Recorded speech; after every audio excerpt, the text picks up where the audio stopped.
don't you? People can't tell their real stories when they're afraid they might spill bouillabaisse on their designer gown, when they're worried they might use the wrong fork. That's the beauty of a diner, wouldn't you say? Diners, and especially their counters, are the indoor version of a campfire. People like to sit around them and tell their stories. Mine's about miracles. I even have a daughter named Miracle, which gives you an idea of their importance in my life. Aw, settle down and quit your squirming. I'm not witnessing for any Reverend I am a fraud or Swami full a lot of bologna. I'm not one of those bothersome lackeys out to fill my quota of converts to the Church of Perpetual Possibility or the Temple of Unending Yakety-Yak. I am the salt of the earth, and I do not believe in the 90% rigmarole that is organized religion. But miracles? Miracles, my friend, are a different thing entirely. From what I can see, miracles are built from love. And as far as love is concerned, I am a true believer. Chapter 1. On her 16th birthday, Violet Mathers nearly bled to death in a thread factory.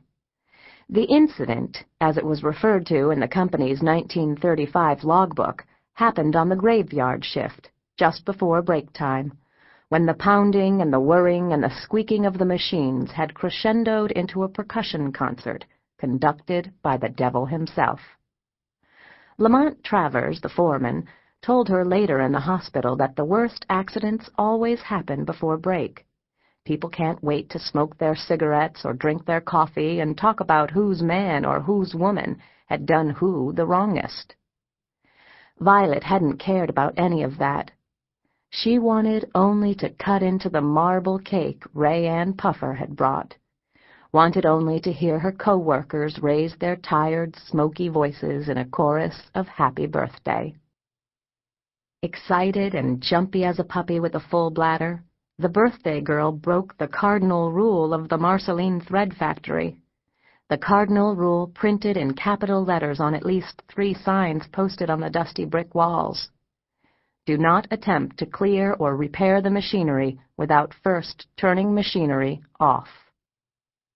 She was running the Clayson, a big, reliable machine that sweat oil as it wound and cut dozens of spools of thread.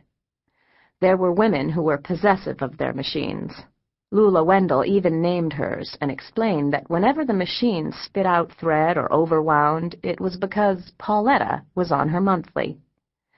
Violet had formed no deep attachments to the masses of metal, preferring the job of runner and working whatever machine needed running.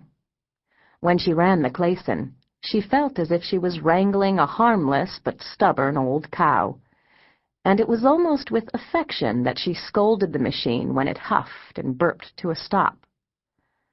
"Now come on, gal, I ain't got time for this," said Violet, and with one hand on the Clayson's metal flank, she stuck the other up into its privates, feeling for the tangled clot of thread.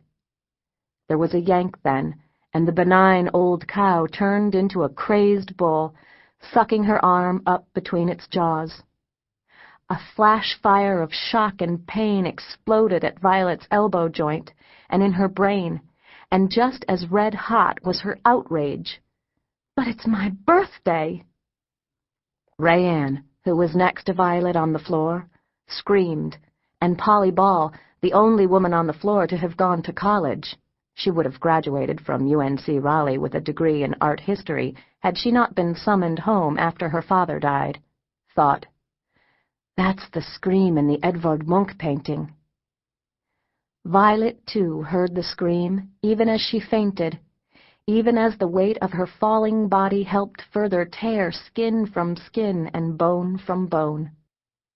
When she woke up in the hospital, her stub arm wrapped and bleeding like a rump roast in butcher's paper, the screaming was still inside her head, was in her head for more years than she cared to count.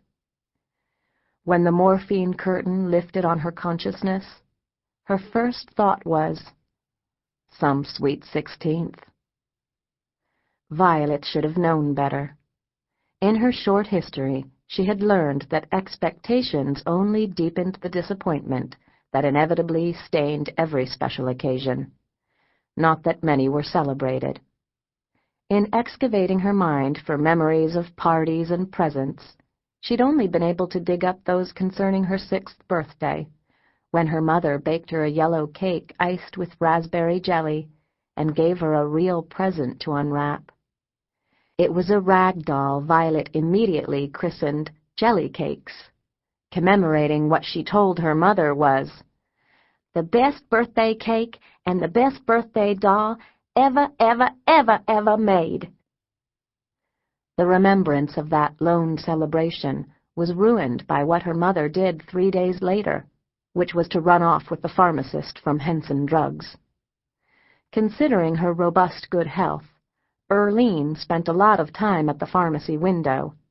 Every other customer walked away tucking green or brown bottles of tonics and pills and elixirs into their purses or pockets. But all her mama left the drugstore with was a flushed face and a soft, dreamy look in her eyes. Violet liked Mr. Gladstone, the pharmacist. He gave her root beer barrels, and once a Henson's Drugs, for all your drug and sundries needs, calendar with a picture of a kitten on it. But after he robbed her of her mother, Violet came to think of the druggist as the criminal he was, a man guilty of grand theft. She was a child at the time of the crime, hadn't even started the 1st grade yet. 10 years later, when Violet lost her arm, it occurred to her that this was not her first amputation, but her second. Later, when she came to know how love can slam reason and responsibility to the mat as easily as a heavyweight takes down a bantam, Violet forgave her mother for running off. Yarby Gladstone did have nice clean hands after all, and an entire set of teeth, or at least all of the ones that showed in a smile. But she never forgave Earline for forgetting about her, for never sending a letter or postcard, for never sending for her. Mothers who disappear off the face of the earth leave their children feeling as if they've disappeared too, disappeared from everything they thought was certain and safe and true.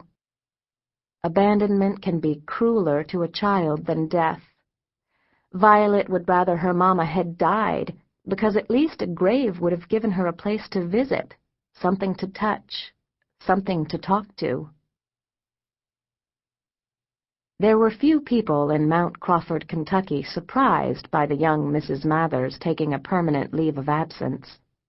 It didn't take any great power of observation to see that Violet's parents were as mismatched as a crow and a canary. Judd Mathers was Earline's senior by 15 years, and had always looked older than his age. He was not yet 40 when his wife left, and yet his long, thin face was as creased as a bloodhound's, his black hair leached to a lusterless gray. He was one of those men hobbled by his inability to exercise his emotions, except for anger, although Violet thought that in his stunted capacity he really loved his wife. She remembered him smiling at her mama's jokes, watching Earline with a shy delight when she put the cornbread on the table, crowing, "Ta-da!" or when she hung the clothes out on the line, grabbing his union suit and pretending to waltz with it. What registered most on the young Mrs. Mathers' face when she looked at her husband was disbelief and impatience, as if she were always asking herself, "How did I get here?" and "How soon can I leave?" Had she not gone and got herself pregnant, Earline would have laughed out loud at Judd's marriage proposal, would have swatted it away as if it was a black and pesky fly. There was a certain flightiness to her mama that, even as a child, Violet recognized. The young, she was only 18 when Violet was born, trim woman could be in the middle of kneading dough when she'd wipe her hands on the dish towel and dash out of the back door, calling out that she was going